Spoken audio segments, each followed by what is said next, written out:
Page 7 in your packet is all about being able to draw those notes on the staff.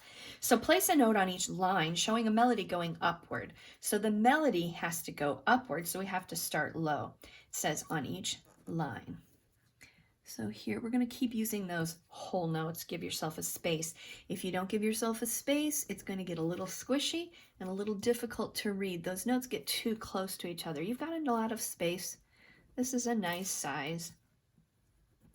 So there you go. We placed a note on each line of the staff. Now number 2, place a note on each line to show a melody going downward. So we need to go downward. If we're going downward, we start high. Here come those line notes.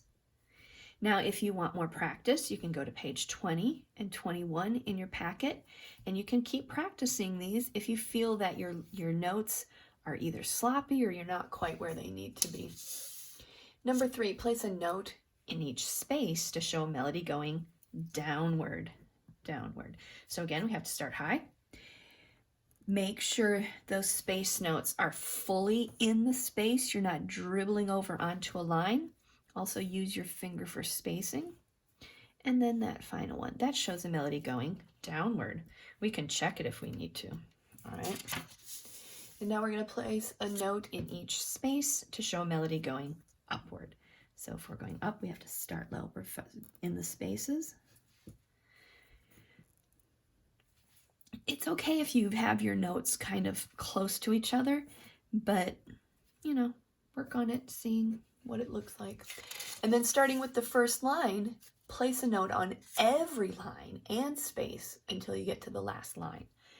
Line, space, line, space, line, space, line, space, line, space, making sure that you don't skip any lines or spaces. So you can say it out loud. Line 1, space 1.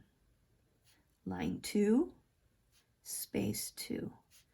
Line 3, space 3. Line 4, space 4. Line 5. You've just made a melody that goes up, and if you want practice, you could even name those notes. I'll bet you could do it. It was on another page.